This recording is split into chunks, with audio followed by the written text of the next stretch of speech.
soft ambient silence. A faint ticking clock. After the funeral, the house changed.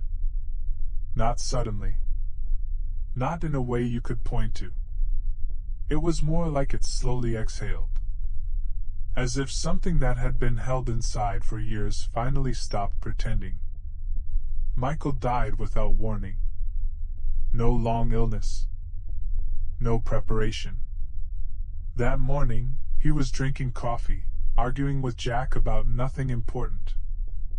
By evening, he was gone. A stroke.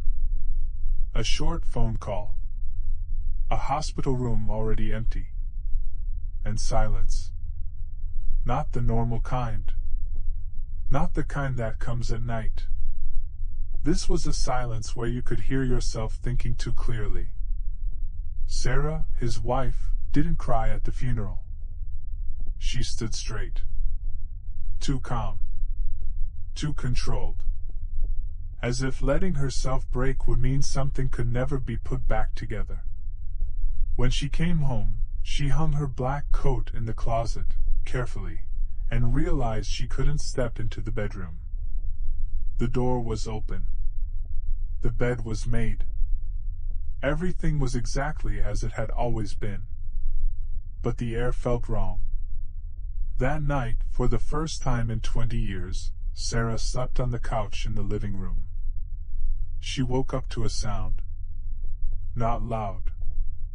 Not clear. Something like slow footsteps in the hallway. Pausing. As if deciding whether to go any farther. Sarah didn't move. She didn't turn on the light. Didn't call out. She just waited until the sound, if it was a sound, faded back into the house. In the morning, she told herself it was pipes. Or the floor. The house was old. Old houses made noise. Pause. Slow breath. But the next night she heard it again. Not footsteps. Not exactly. More like weight shifting. Boards adjusting. A rhythm too deliberate to be chance. She lay still, eyes open, staring at the ceiling. Her chest tight. Her breath shallow. She whispered to herself, "It's nothing." But the silence answered back. And she knew it wasn't nothing. Jack carried his grief differently. He stayed out late. Ate quickly. Avoided conversations.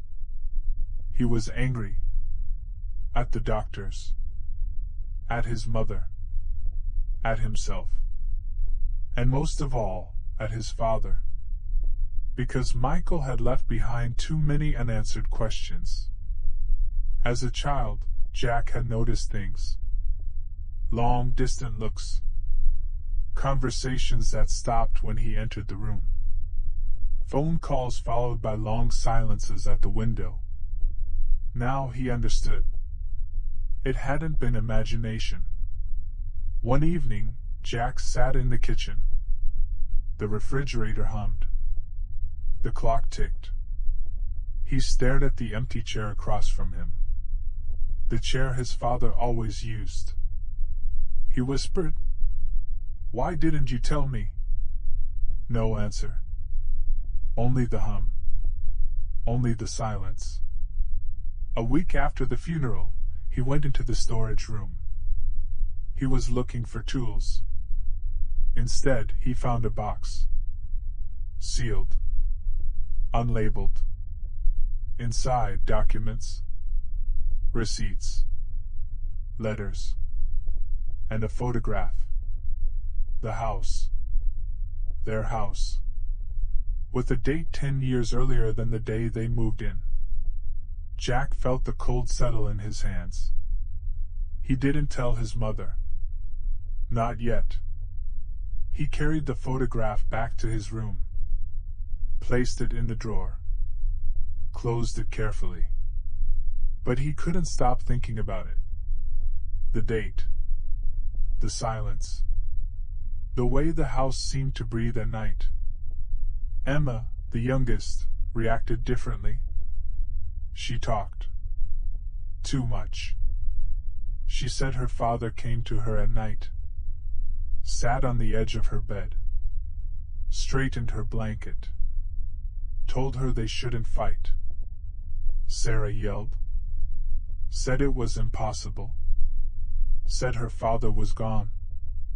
Said she had to stop imagining things. Then she locked herself in the bathroom and cried into a towel so the children wouldn't hear. But Emma kept talking. She said he touched her hair. She said he whispered her name. She said he told her secrets. Jack listened. He didn't believe her. But he didn't argue. Because sometimes, late at night, he thought he heard voices too. Not words. Not clear. Just tones. Like someone speaking through the walls. And he wondered if Emma was really imagining it. Or if she was simply saying out loud what he refused to admit. Sarah began to hear breathing. Not beside her. Not behind her. Inside the walls. The house felt alive. Floorboards creaked like careful steps. Drafts sounded like sighs. Old pipes whispered. She caught herself holding her breath, listening. Jack didn't speak about the box right away. He watched. How his mother flinched at every sound. How Emma slept with the light on. How the house seemed to press inward. One night, something fell in the storage room. Jack went to check. The box was open. Documents scattered. The photograph on top. The same house. The same date. He didn't touch it. He only stared.